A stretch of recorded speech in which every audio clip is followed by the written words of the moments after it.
What's up guys? Welcome sa another setup vlog ng Legato Sounds and Lights. We'd like to share to you guys yung another POV style vlog namin. Dito nyo lang mapapanood yan sa Legato. And if you're enjoying our content so far, baka naman guys, kahit subscribe nyo lang sa channel and likes nyo sa video na to, masayang masaya na kami. So for today's vlog, isa siyang wedding event dito sa Hotel Kimberly Tagaytay. Sige guys, samahan nyo kami sa event na to. Let's go!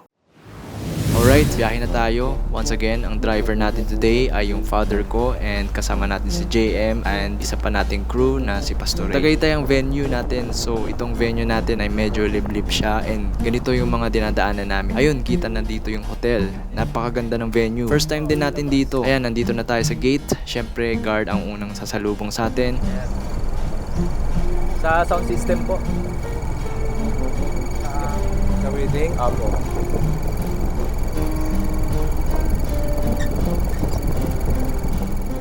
Ayan, pinapasok na tayo. Doon tayo diretso sa bandang likod. Tingnan nyo naman guys, ang ganda talaga ng hotel na to. So, ito na yung garden for the wedding mamaya. Doon tayo magsiset up sa may mga upuan. Sige, baba na natin mga gamit natin. Basic sounds and lights lang to with 1 monitor speakers. Kaya I think no problem naman sa pag-set up to. Sa mga ganitong setup, ang dala natin ay 2 main PA speakers, isang digital mixer, 2 wireless mics, but for this event, 4 dala namin. Extra wired microphones, mic stands, speaker stands, another stand for wireless receiver, and for this event, may additional na request na 4 na lyric stand and isang monitor speaker. DI boxes, and lastly, yung isang box ng XLR cables and another box na mga extensions.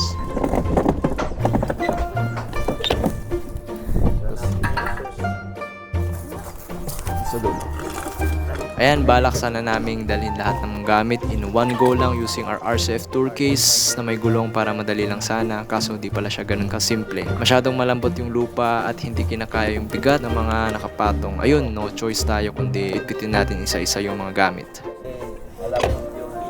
Oo, sige. Tapos, iyan na lang natin.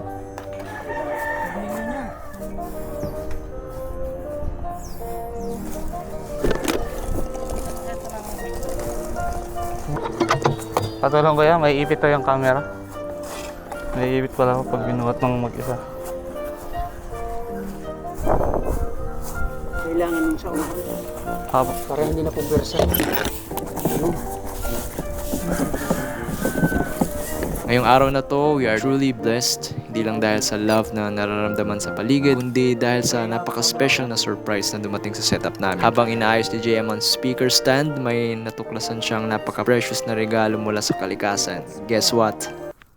May tae. Yak! Kapag nadikitan ka ng tae, swerte daw yun. Pero sa case ni JM, mukhang todo-todo ang swerte niya kasi nawakan niya pa. At dahil prepared lagi si JM, alam niya ang solusyon. Isang malinis na dahon.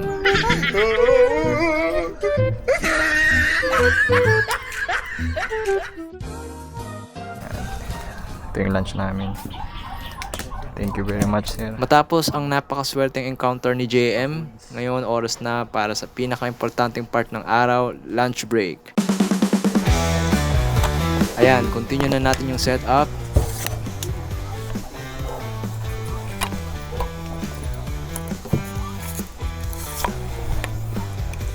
Wait lang.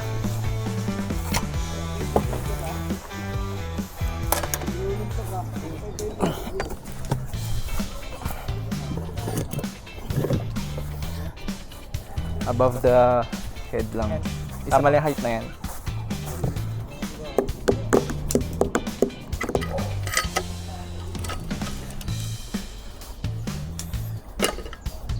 Pantay.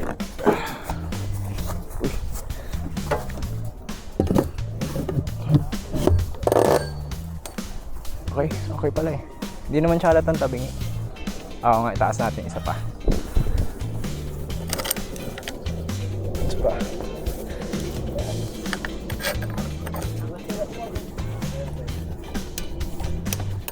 Sa likod to. Kahit dito. Ayan. Dito namin sinaksak yung main power. Yan. Ito kasi ano siya eh. Switch lang eh. Sana kayanin. Dalawang speaker. Mixer.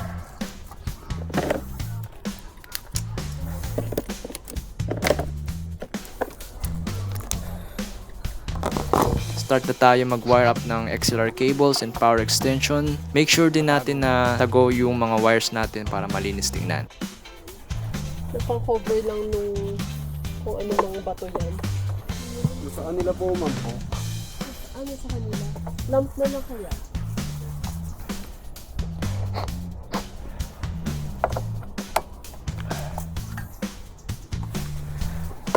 Ayoko pa buksan yung ano, mixer.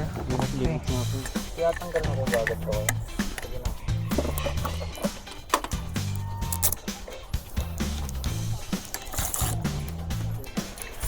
Dito lang muna.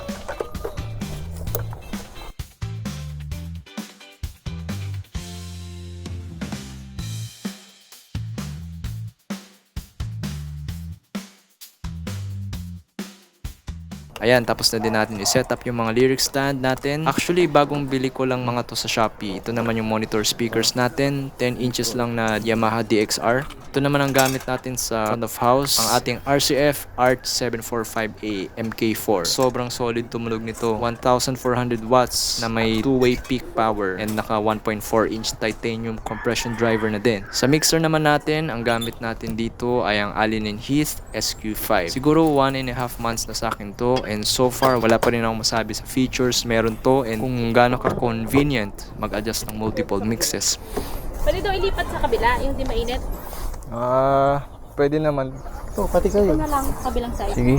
Pero okay lang medyo ano dyan. Sige. Dyan na lang. Pero okay, eto okay lang kasi hindi ko pa naman siya na... Ayun, lipat daw kami ng pwesto. Doon na lang daw sa kabila. Actually, tama din naman since walang init doon. Nakasarado po. Sarado? Oo. Sarado? Hindi nga ako naka-CR dyan eh. Anyways, sige, mabilisan natin ilipat doon. Mabuti at marami pang time and di pa naman kami nakapag-wire masyado. Sige, go, lipat na natin. Andito na rin pala guys yung dalawang member ng band.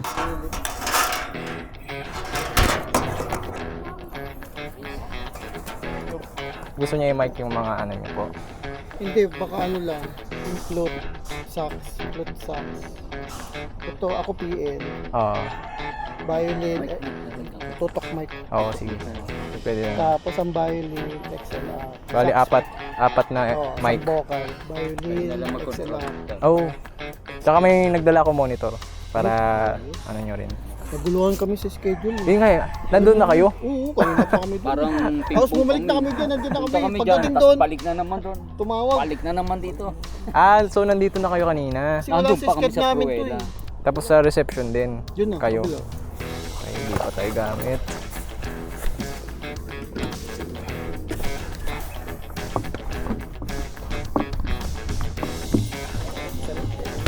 Buti malapit nga lang eh. No? Diyan lang sa kuya. Pwedeng sa tech yung dalawang trip. Opo. Sir, di ba 5 kayo sa banda? 5. Tapos kami po sa tech 2.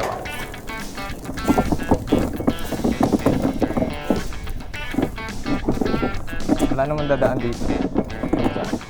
Para tabi ng banda.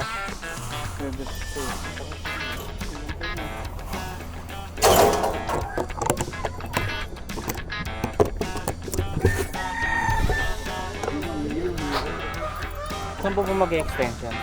Dito. Dito na lang po. Oo. Dito. Dito na lang. Kasi mayroon din dito eh. May dala na kayong mic, sir?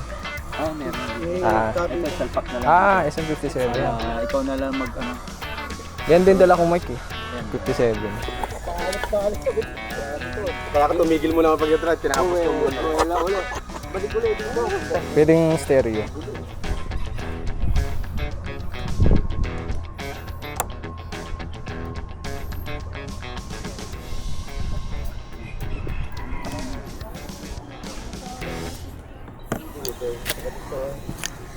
Araw sa Pampanga, hindi kaya Pangkiya, Picante. Kung malipas sa modelo yun, mas mura lang.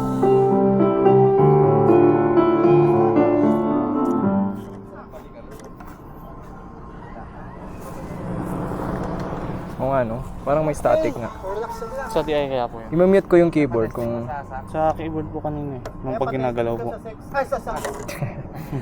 Sige, ano na. Sa ano yun? Sa keyboard nyo? PL cable? Itong cable ko, baka... Sige nga, patry nga po ulit. Okay na po. Meron na. Patry nga. Sobra naman. Okay.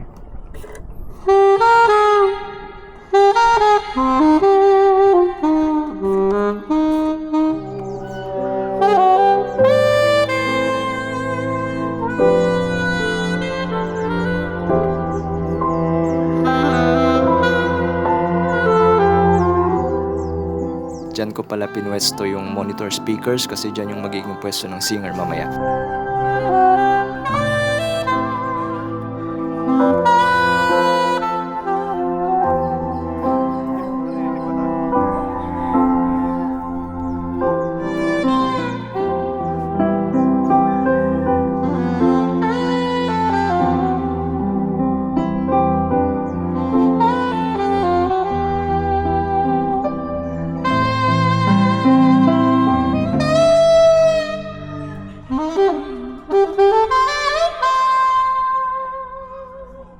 Winasak eh. Wala namang ganun. Mali.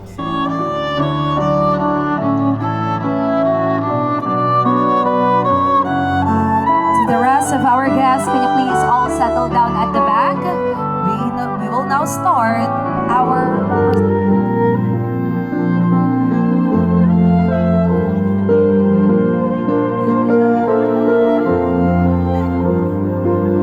Humiling ako sa Diyos ng babae na magpapasigla at magpapalakas ng aking pananampalataya.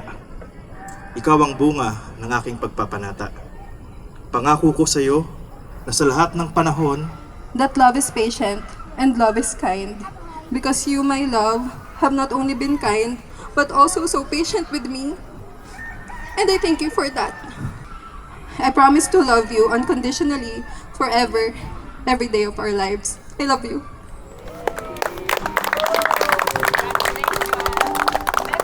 And now to all our guests, can you please take your seat for a while?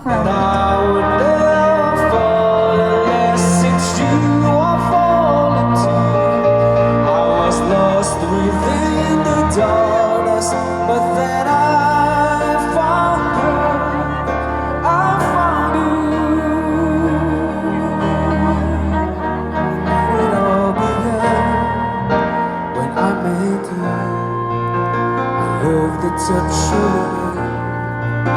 and when I look in your eyes, I just know more so than my world. Take all my cares away with aching bodily.